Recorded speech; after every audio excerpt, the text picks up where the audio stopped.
What many of y'all probably don't know about me is that I've spent most of my life as an internet troll making other people's lives worse, purely through my existence.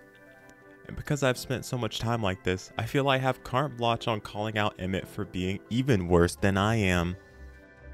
He's a man that spends most of his time in the story talking down everyone around him, but not actually doing anything. He's like the one guy at the party who talks mad game, but when you pull out the Yu-Gi-Oh deck, he ain't got no response. Emet Selch first appears at the end of Stormblood as Solus Zolskalvis, riling up his great-grandson and just being a general nuisance. Why? Because he's immortal and also a degenerate. He reveals to us that he, as an Ascian, founded all of Garlemald way back in the day for the sake of creating chaos and causing calamity. Which, thinking back on it now, felt like a big deal at the time, but compared to what's about to come, that was honestly just the prologue. Skipping ahead to Shadowbringers, Solus shows up on the first star revealing his true identity as Emet Selch. Essentially, he showed up to inform us that he would enjoy the companionship of others. So, he has made the executive decision to help us out. This was probably a much better idea than his foolish Ascian buddies that came before him that tried to fight us and instead received a one-way ticket to the death dimension.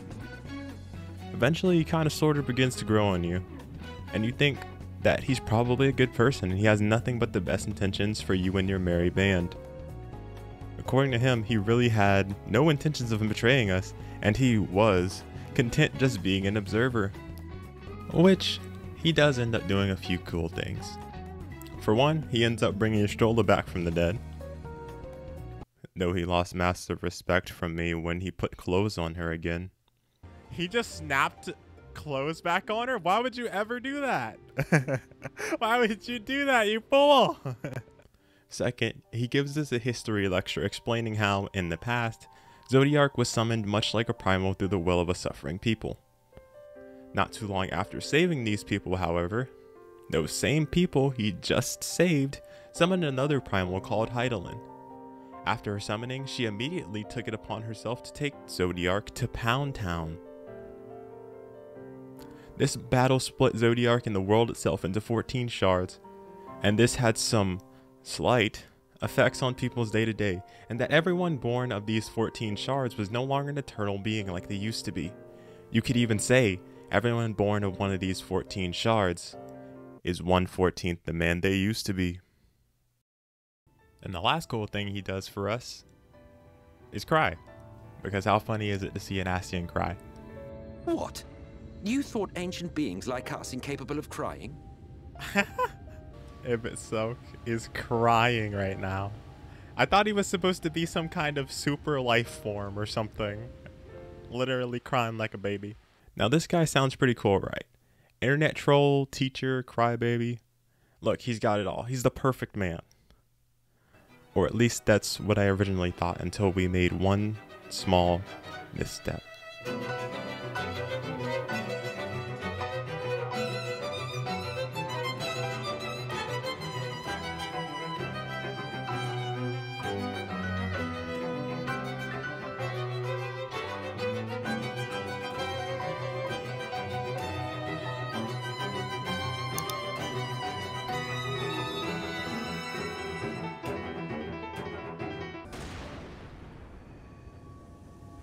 Oh, come on, man. I don't need this right now. I don't need this right now, man. Because of our failure to contain the power of all 5 Light Wardens, Emmett decides we are no longer of use to him and backstabs, or should I say, backshoots us. And in the end, he gets away with the Exarch scot-free, and we are just left with regret for our past mistakes and transgressions. Eventually, we awake to Ardbert at our bedside, and he wastes no time in reminding us that we're fucking failures. As he directs our attention outside, we see that everything we've done so far was undone by our own actions. In a poetic turn of events, our epic journey to kill all the Light Wardens in Norvrent has ended with us becoming the Light Warden for all of Norvrent. You could even say, everything the light touches is our kingdom. From this point on, Emmett devolves into madness and depression. Once he saw that we were unable to control the light, he felt as if he had lost the one person in the human race he could relate to. This probably hurt his feelings and mindset a lot. And with me falling short of what he would consider to be a conscious being, he decides to continue his crusade to eradicate all of mankind, bringing about the rejoining of the stars and the revival of Zodiac were the only things left in his mind, along with the hopes that this would bring back all of his loved ones, but spoiler alert, they're fucking dead. What Emmett represents is a man that has been broken and battered by his past losses, and he will do anything to recruit them. Stuck forever grieving and unable to accept that sometimes bad things will happen to good people, no matter how much you try to change that.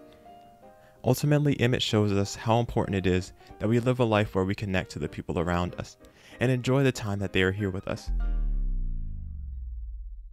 Because nothing lasts forever.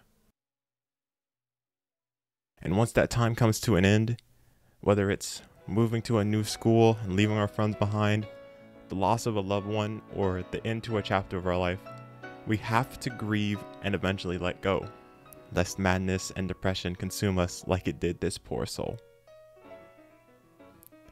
To me, he was almost like a part of the group, and spending the entire expansion with him and then being forced to kill him, knowing the nuance and intricacies of his situation, left me with mixed feelings. Feelings that quickly became unmixed when I remembered he tried to kill me first. And as I stated at the beginning of the video, I'm not a good person.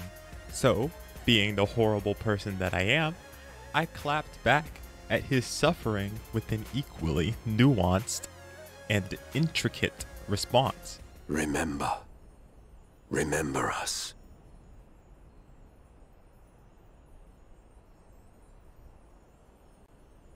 Remember that we once lived. I don't care. Thank you for your fan art.